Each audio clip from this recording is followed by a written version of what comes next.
നമസ്തേ കിള്ളിയാർ എന്ന ഈ ഒരു വിപുലമായ ബഹുജന പങ്കാളിത്തത്തോടു കൂടി നടക്കുന്ന സംരംഭം ഈ നാടിൻ്റെ അഭിമുഖീകരിച്ചു കൊണ്ടിരിക്കുന്ന സാമൂഹ്യ വിപത്തുകൾക്കെതിരെ ജനമനസാക്ഷി ഉണർത്താനും അതുപോലെ തന്നെ ഒരു വലിയൊരു ബഹുജന അഭിപ്രായം സ്വരൂപിക്കാനുമാണ് സംഘടിപ്പിക്കുന്നത്. ജന്മഭൂമി ദിനപത്രം ഇതുപോലുള്ള നിരവധി സാമൂഹ്യ വിപത്തുകൾക്കെതിരെ, സാമൂഹ്യ തിന്മകൾക്കെതിരെ എന്നും ശബ്ദമുയർത്തിയിട്ടുണ്ട്. മഹാനായ ശ്രീ MV മന്മഥൻ സാർ പത്രാധിപരായിരുന്നു, മുഖ്യപത്രാധിപർ. EVK നെടുങ്ങാടിയെ പോലെ VM കൊറാത്തിനെ പോലെ സ്വാതന്ത്ര്യ സമരത്തിനും ബഹുജന മുന്നേറ്റങ്ങൾക്കും നേതൃത്വം കൊടുത്തിട്ടുള്ള ഒട്ടേറെ മഹാത്മാക്കളാണ് ജന്മഭൂമിയുടെ മുൻകാല പത്രാധിപന്മാർ. അതുകൊണ്ട് അവരെല്ലാവരും തൂലിക ചലിപ്പിച്ചത് ഈ നാടിൻ്റെ നന്മയ്ക്ക് വേണ്ടിയാണ്. സാമൂഹ്യ വിരുദ്ധരും ദേശദ്രോഹികളുമായ എല്ലാ വിധ്വംസക ശക്തികൾക്കുമെതിരെ സന്ധിയില്ലാത്ത, വിട്ടുവീഴ്ചയില്ലാത്ത നിലപാട് ഈ പത്രം സ്വീകരിച്ചിട്ടുണ്ട്. ഇപ്പോൾ അതിൻ്റെ 50ാം വാർഷികാഘോഷം, ഗോൾഡൻ ജൂബിലി നാടെങ്ങും വിപുലങ്ങളായിട്ടുള്ള പരിപാടികളോടുകൂടി നടത്തി വരികയാണ്. ജനമനസാക്ഷിയെ ഉണർത്താൻ പത്രങ്ങൾക്ക് വലിയൊരു പങ്കുണ്ട്. ഈ നാടിൻ്റെ നന്മയ്ക്ക് വേണ്ടിയാണ് പത്രങ്ങൾ. ആ പത്രധർമ്മം പൂർണ്ണമായും വിനിയോഗിച്ചുകൊണ്ടാണ് ഈ 50ാം വാർഷികാഘോഷ പരിപാടികൾ ജന്മഭൂമി നടത്തി വരുന്നത്. കിള്ളിയാർ നദി ഇന്ന് മലീമസമാണ്. അനുദിനം ക്ഷയിച്ചുകൊണ്ടിരിക്കുകയാണ്, നശിച്ചുകൊണ്ടിരിക്കുകയാണ്.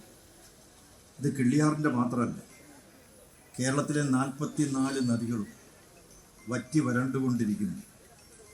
കയ്യേറ്റങ്ങൾ, മാലിന്യം തുടങ്ങിയ ഒട്ടേറെ വിഷയങ്ങൾ ഇന്ന് ഈ നദികളെല്ലാം അഭിമുഖീകരിച്ചു വരികയാണ്. ഭാരതപ്പുഴയായിരുന്നാലും, പമ്പാ നദിയായിരുന്നാലും, അച്ചൻകോവിലാറായിരുന്നാലും, കബനി നദിയായിരുന്നാലും, ഈ കേരളത്തിലെ പ്രമുഖങ്ങളായിട്ടുള്ള പല നദികളും, പല ആറും പുഴയുമെല്ലാം ഇന്ന് നാശത്തിൻ്റെ വക്കിലാണ്. നമുക്ക് വെള്ളം തരുന്നു, ഈ മണ്ണിനെ മുഴുവൻ തന്നെ ജലസമൃദ്ധമാക്കുന്നത് നദികളാണ്. കാരണം കാട്ടിൽ, അങ്ങ് വനങ്ങളിൽ മഴമേഘങ്ങളെ മുഴുവൻ തടഞ്ഞു നിർത്തി അത് മുഴുവൻ പെയ്യിച്ച് ആ വെള്ളം മുഴുവൻ കാടുകളാണ് സംഭരിച്ചു നിർത്തുന്നത്. ഇന്ന് കാടുകൾ നഷ്ടപ്പെട്ടു. കേരളത്തിൽ ഏതാണ്ട് 20-25% കണ്ട് കാട്, വനം നമുക്ക് നഷ്ടപ്പെട്ടു. കയ്യേറി വനം മുഴുവൻ നഷ്ടപ്പെട്ടു കഴിഞ്ഞു. ഇനി അവശേഷിക്കുന്ന കാടെങ്കിലും സംരക്ഷിക്കേണ്ടതായിട്ടുണ്ട്. കാടുണ്ടെങ്കിൽ മാത്രമേ നമുക്ക് മഴ കിട്ടൂ. മഴയുണ്ടെങ്കിൽ മാത്രമേ നമുക്ക് ജലം, വെള്ളം, ജീവിതത്തിൻ്റെ ആധാരമായ വെള്ളം നമുക്ക് ഉപയോഗിക്കാൻ കഴിയും. വെള്ളമില്ലാതെ നമുക്ക് ജീവിക്കാനാവില്ല. ഭക്ഷണമില്ലാതെ വേണമെങ്കിൽ കുറേ ദിവസങ്ങളോളം ജീവിക്കാം. പക്ഷെ വെള്ളമില്ലെങ്കിൽ നമ്മുടെ ജീവിതം അസാധ്യമാണ്. അന്നം, വെള്ളം, മണ്ണ് എന്ന് പറയുന്നത് ഈ മൂന്നും നമ്മെ സംബന്ധിച്ചിടത്തോളം ഏറ്റവും പരമപ്രധാനമാണ്. അന്നം, ആഹാരം, അത് പാചകം ചെയ്ത് കഴിക്കണമെങ്കിൽ, ഇനി അതല്ല പച്ചക്കറിയായി പച്ചക്കറി എന്നുള്ള നിലയ്ക്ക് കഴിക്കണമെങ്കിലും വെള്ളം വേണം. അപ്പോൾ അന്നം വേണമെങ്കിലും വെള്ളം വേണം. ഇനി മണ്ണ് സംരക്ഷിക്കണമെങ്കിൽ വെള്ളം വേണം. മണ്ണിൽ വെള്ളമില്ലെങ്കിൽ മരുഭൂമിയാണ്, അവിടെ ജീവിക്കാൻ ആർക്കും സാധ്യമല്ല. അതുകൊണ്ട് അന്നവും മണ്ണും നമുക്ക് സംരക്ഷിക്കണമെങ്കിൽ വെള്ളം വേണം. വെള്ളം നമ്മുടെ ജീവവായു പോലെ തന്നെ പരമപ്രധാനമാണ്. വായുവും വെള്ളവും ഇന്ന് മലിനമായി കഴിഞ്ഞിരിക്കുന്നു. മണ്ണും മലിനപ്പെട്ട് കഴിഞ്ഞിരിക്കുന്നു. പുഴകൾ മുഴുവൻ മാലിന്യം കൊണ്ട് നിറഞ്ഞു കഴിഞ്ഞിരിക്കുകയാണ്. എന്താണ് നമ്മുടെ പുഴയ്ക്ക് പറ്റിയത്? സുഗതകുമാരി നമ്മുടെ ഈ നാട് കണ്ട ഏറ്റവും വലിയ പ്രശസ്തയായ, പ്രമുഖയായ കവയിത്രി, ഈ പ്രകൃതിയുടെ സംരക്ഷണത്തിന് വേണ്ടി അചഞ്ചലമായ പോരാട്ടങ്ങൾ നടത്തിയ സുഗതകുമാരി നമ്മളോട് പലവട്ടം ഉപദേശിച്ചതാണ്. മാർഗദർശനം നൽകിയതാണ്. നമ്മൾ ഈ മണ്ണ് സംരക്ഷിക്കണം. ഈ വെള്ളം നമ്മൾ കണ്ണിലെ കൃഷ്ണമണി പോലെ കാത്തു സൂക്ഷിക്കണം. മരങ്ങൾ വെച്ചുപിടിപ്പിക്കണം. ഒരു തൈ നടാം. നമുക്ക് അമ്മയ്ക്ക് വേണ്ടി ഒരു തൈ നടാം. നല്ല നാളേക്ക് വേണ്ടി ഒരു തൈ നടാം. 100 കിളികൾക്ക് വേണ്ടി. എത്രയോ മനോഹരമായ കവിതയാണ്. ഈ മരങ്ങൾ വെച്ചുപിടിപ്പിക്കുന്നത് എന്തിനു വേണ്ടിയാണ്? വെള്ളങ്ങൾ നിലനിർത്താനാണ്, മണ്ണിലെ ജലാംശത്തെ നിലനിർത്താനാണ്. കാട് വേണമെന്ന് പറയുന്നതിന്റെ കാരണം അതാണ്. മഴ പെയ്യുന്ന സന്ദർഭത്തിൽ വെള്ളം മുഴുവൻ പിടിച്ചു നിർത്തുന്നത് ഈ കാടാണ്. ഈ കാടുണ്ടെങ്കിലേ വെള്ളം അവിടെ പിടിച്ചു നിർത്താൻ പറ്റൂ. അല്ലെങ്കിൽ കാടില്ലെങ്കിൽ മഴയില്ലെങ്കിൽ വെള്ളമില്ല, വെള്ളമില്ലെങ്കിൽ പുഴയില്ല, പുഴയില്ലെങ്കിൽ മനുഷ്യനില്ല, സമൂഹമില്ല. ജനനിബിഡമായ ഒരു സംസ്കാരം ഉടലെടുത്തത് മുഴുവൻ പുഴയുടെ തീരങ്ങളിലാണ്. സിന്ധു നദീതട സംസ്കാരം നമുക്കറിയാം. ഏത് പുഴയുടെ ചരിത്രം എടുത്തു നോക്കിയാലും ജനങ്ങൾ ആദ്യമായി വന്ന് വസിച്ചത് പുഴയുടെ തീരങ്ങളിലാണ്, നദിയുടെ തീരങ്ങളിലാണ്. അവിടെ അവർക്ക് ജീവിക്കാൻ പറ്റൂ, അവർക്ക് അവിടെ കഴിയാൻ പറ്റൂ. വെള്ളമുള്ളിടത്ത് മാത്രമേ ജനവാസം ഉണ്ടാകൂ. വെള്ളമില്ലാത്തിടത്ത് ഒരിടത്തും ജനങ്ങൾ വസിക്കില്ല, ജനവാസം ഉണ്ടായിട്ടില്ല. രാജസ്ഥാനിലെ മരുഭൂമികളിൽ ഒരാൾ പോലും ജീവിച്ചിരുന്നില്ല. പക്ഷെ അവിടുത്തെ 5 നദികൾ അവിടെ ജലമുള്ളതാക്കി മാറ്റി, നീരൊഴുക്കുണ്ടാക്കി. അതിനുവേണ്ടി ശ്രമിച്ചവർ ധാരാളം. വലിയ പ്രകൃതി സംരക്ഷണ പ്രസ്ഥാനങ്ങൾ കഠിനാധ്വാനം ചെയ്തതുകൊണ്ടാണ് രാജസ്ഥാനിൽ 5 നദികൾ ജലസമൃദ്ധമാക്കി. അതോടുകൂടി അവിടുത്തെ മരുഭൂമി ഇല്ലാതായി. അവിടെയെല്ലാം ഇപ്പോൾ ജനങ്ങൾ വസിക്കാൻ തുടങ്ങി. അവിടെ വലിയ വലിയ നഗരങ്ങളായി മാറി. എന്തുകൊണ്ട്? വെള്ളം വന്നതുകൊണ്ടാണ്. വെള്ളമില്ലെങ്കിൽ എന്ത് ചെയ്യാൻ സാധിക്കും? പുഴയെ നമ്മൾ അവഗണിച്ചു. പുഴകളെ, നദികളെ മുഴുവൻ തന്നെ വേസ്റ്റ് ഇടാനുള്ള സ്ഥലമായി മാറ്റി. വേസ്റ്റ് ഇടുന്നത് എവിടെയെന്ന് ചോദിച്ചാൽ, മാലിന്യങ്ങൾ എവിടെ കൊണ്ട് തള്ളണമെന്ന് ചോദിച്ചാൽ അത് പുഴയിലേക്കാണ് എന്നുള്ള സ്ഥിതിവിശേഷം എന്തുകൊണ്ടുണ്ടായി? അത് വീടുകളിൽ നിന്നായിരുന്നാലും വ്യാപാര കമ്പോള സ്ഥലങ്ങളിൽ നിന്നായിരുന്നാലും എല്ലാ ഡ്രെയിനേജ് സിസ്റ്റവും അവസാനിക്കുന്നത് എവിടെയാണ്? പുഴകളിലാണ്. അടുത്ത കാലത്ത് പമ്പാ നദിയെക്കുറിച്ച് പഠനം നടത്തി. ആ പഠന റിപ്പോർട്ടിൽ വളരെ വ്യക്തമായി പറയുന്നു, എല്ലാ നഗരങ്ങളിലെയും ഔട്ട്ലെറ്റുകൾ, വീടുകളിലെ ഔട്ട്ലെറ്റുകൾ, പുറത്തേക്ക് പോകാൻ ഒഴുക്കിവിടുന്ന എല്ലാ ഓടകളും അത് നദികളിലേക്കാണ്. നദികളാണ് ഇതിനെല്ലാം കണ്ടെത്തുന്നത്. ഏത് വേസ്റ്റും കൊണ്ട് തള്ളണമെങ്കിൽ അത് നദിയാണ്. അത് അറവുശാലയായിക്കൊള്ളട്ടെ, അല്ലെങ്കിൽ ചന്തകളിലായിക്കൊള്ളട്ടെ, മാർക്കറ്റുകളിൽ എവിടെ വേസ്റ്റ് ഉണ്ടോ ആ വേസ്റ്റ് മുഴുവൻ തള്ളാൻ ഇന്ന് പുഴകൾ മാത്രമാണുള്ളത്. ആ പുഴകളിലേക്കാണ് കൊണ്ടിടുന്നത്. ഇതുകൊണ്ട് എന്ത് സംഭവിക്കുന്നു? ഇന്ന് പ്ലാസ്റ്റിക്കുകൾ കൊണ്ട് പുഴകൾ മൂടി. ഒരു വിദഗ്ധൻ അടുത്ത കാലത്ത് പറഞ്ഞു, കഴിഞ്ഞ അടുത്ത 10-15 വർഷങ്ങൾക്കുള്ളിൽ ഈ കേരളത്തിലെ എല്ലാ ജലാശയങ്ങളും പ്ലാസ്റ്റിക്കുകൾ കൊണ്ട് നിറയും. ഒരു വെള്ളപ്പൊക്കമുണ്ടായാൽ ഈ പ്ലാസ്റ്റിക്കുകൾ മുഴുവൻ ഒഴുകിയെത്തുന്നത് പുഴകളിലേക്കാണ്.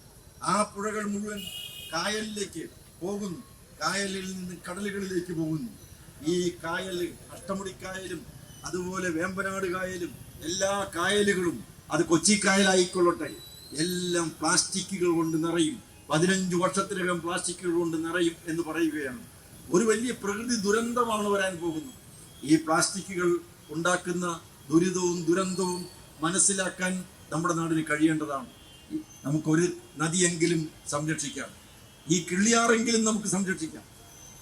ഈ നാട്ടുകാർ, ഈ ജനങ്ങൾ മുഴുവൻ വിചാരിച്ചാൽ കിള്ളിയാർ സ്വന്തമായി അമ്മയായി കരുതാൻ നമുക്ക് സാധിക്കണം. നദികൾ, പുഴകൾ നമ്മുടെ അമ്മയാണ്. ഗംഗാ മാതാവ് അമ്മയാണ്. ആ ഗംഗാ മാതാവായി കരുതുന്ന ആരും അവിടെ പോയി തുപ്പാറില്ല, അവിടേക്ക് മാലിന്യങ്ങൾ വലിച്ചെറിയാറില്ല. കാരണം അത് അമ്മയാണ്. അമ്മ നമ്മെ മുലപ്പാലൂട്ടി വളർത്തുന്നു. അതുപോലെയാണ് പുഴ നമുക്ക് വെള്ളം തന്ന് നമ്മെ വളർത്തുന്നതാണ്.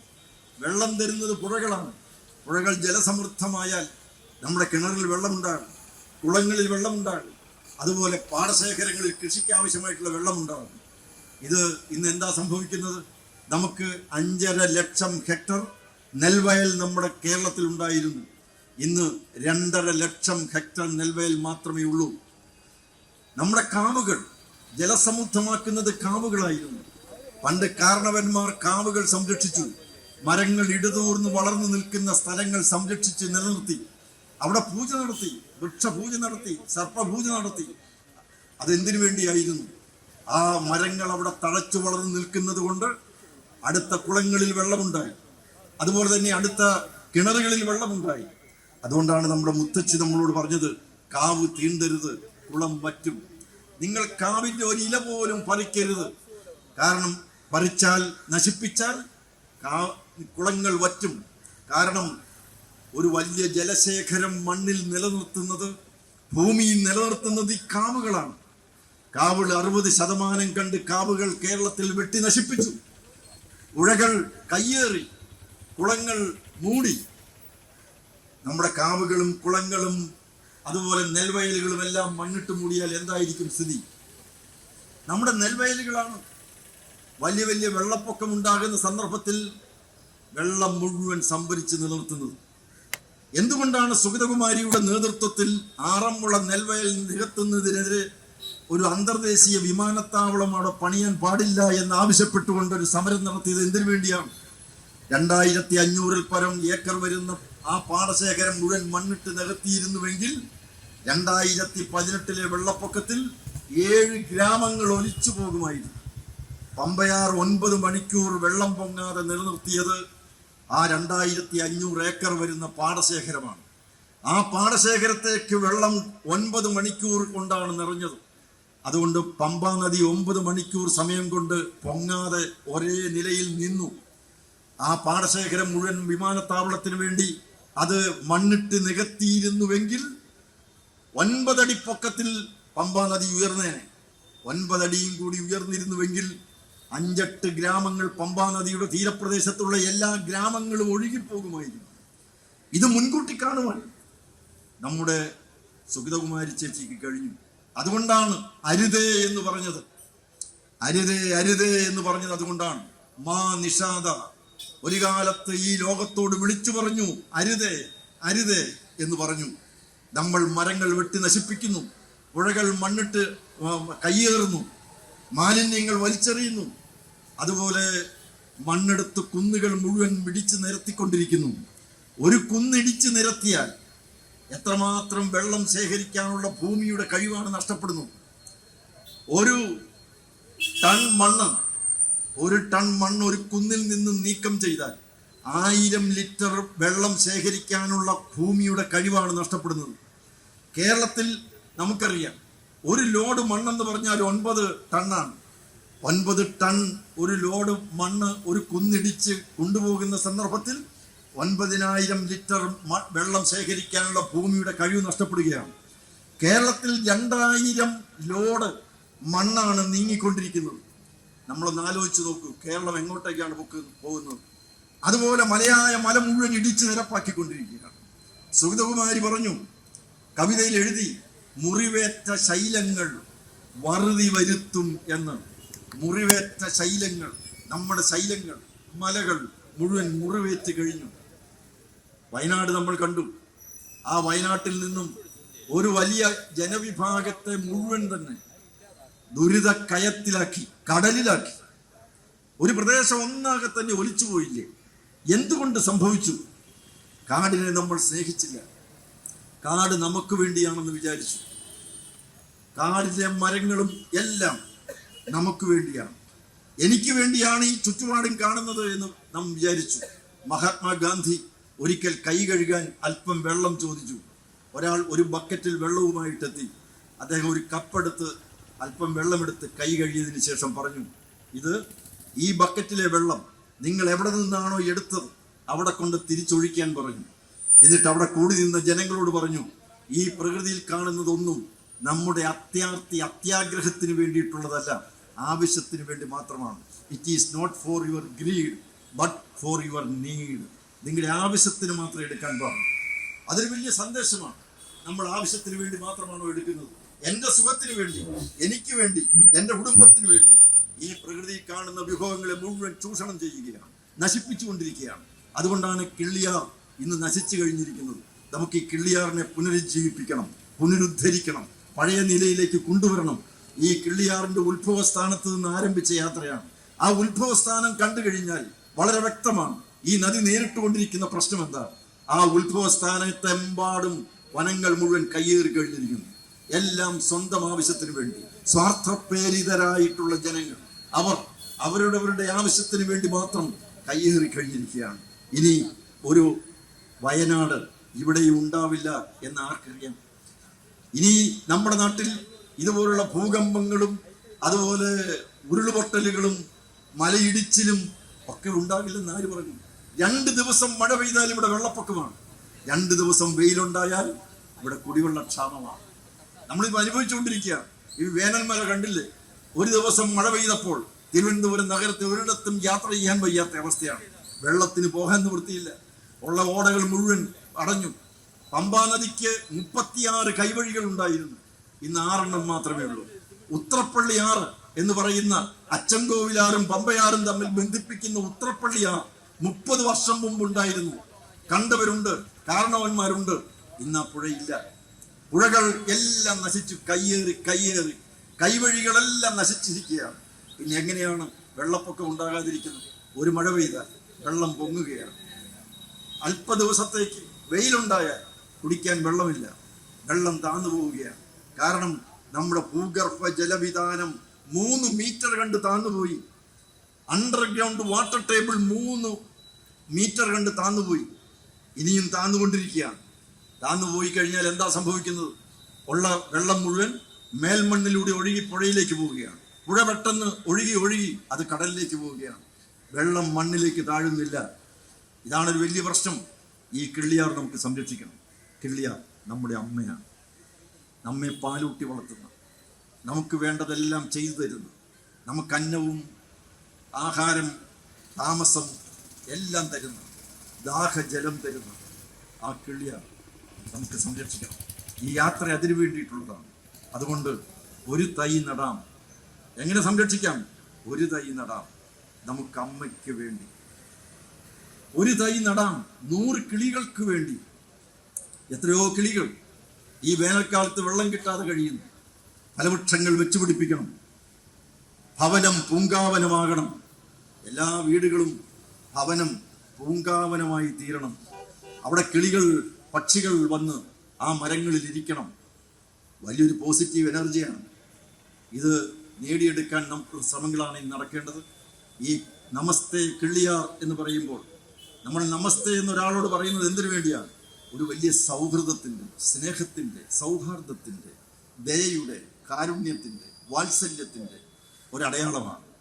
നമ്മൾ തൊഴുമ്പോൾ ഒരു സൗഹൃദ ബന്ധമാണ്, ഒരു ഹൃദയ ബന്ധമാണ്, ഒരു സ്നേഹബന്ധമാണ്. ഈ കിള്ളിയാറുമായി നമുക്കുണ്ടാകേണ്ടത് സ്നേഹബന്ധമാണ്. ഒരിക്കലും നമ്മൾ സ്നേഹിച്ചാൽ, ഒരു ഹൃദയ ബന്ധമുണ്ടാക്കിയെടുത്താൽ അവിടേക്ക് മാലിന്യം ഒരിക്കലും വലിച്ചെറിയില്ല. ഉറവിടത്തിൽ മാലിന്യങ്ങൾ സംസ്കരിക്കണം. വീടുകളിൽ മാലിന്യങ്ങൾ സംസ്കരിക്കാനുള്ള വ്യവസ്ഥ ഉണ്ടാകണം.